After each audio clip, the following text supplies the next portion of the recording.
Alright, let's dive into something that's got the music world buzzing. Imagine this, Universal Music Korea just signed Hukky Shibaseki. Now, if you're not already familiar with his name, trust me, you're about to be. Personally, I think this is a massive deal, not just for Shibaseki, but for the entire Korean music scene. What makes this really interesting is that Shibaseki isn't your typical mainstream artist. He's a hip-hop producer and composer known for his experimental, boundary-pushing sound. It's like he's taking traditional hip-hop, throwing it into a blender with electronic textures and alternative vibes, and serving up something entirely new.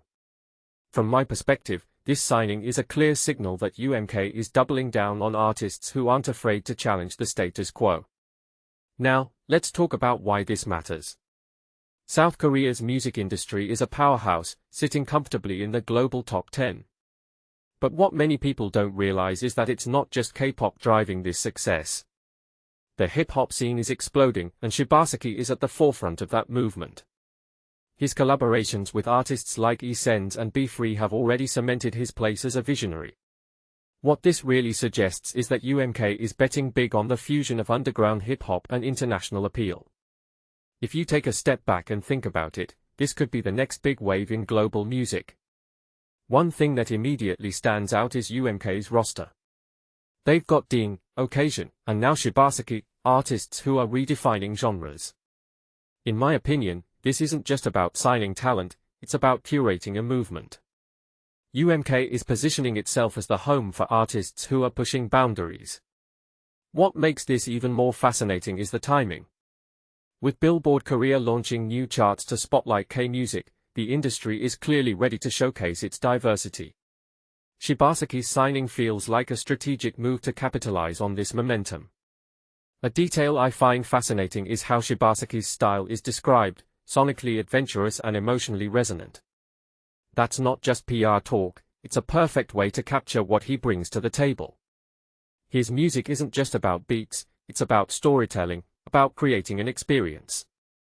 This raises a deeper question: can his unique sound resonate globally? Personally, I think it can. His ability to blend raw underground vibes with cinematic soundscapes gives him a universal appeal that transcends language barriers. Here's where it gets even more intriguing.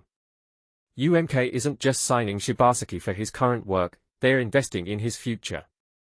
They're talking about expanding his creative endeavors, strategic collaborations, and international opportunities. What this really suggests is that we're going to see Shibaseki in a whole new light. Maybe we'll see him working with international artists, or maybe he'll start experimenting with new genres. Either way, it's clear that this partnership is about long-term growth, not just short-term success. So, what's the bigger picture here? South Korea's music industry is at a turning point. K-pop has already conquered the world, but now it's hip-hop's turn to shine. Shibaseki's signing is a symbol of that shift. It's about recognizing that the next global music trend might not come from the mainstream, it might come from the underground.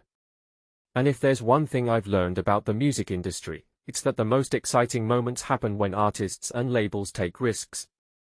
Closing thought, Hukky Shibaseki's signing isn't just a deal, it's a statement.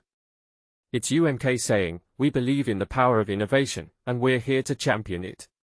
So, here's my question for you: what do you think this means for the future of hip-hop, both in Korea and globally? Let me know in the comments, I'm all ears.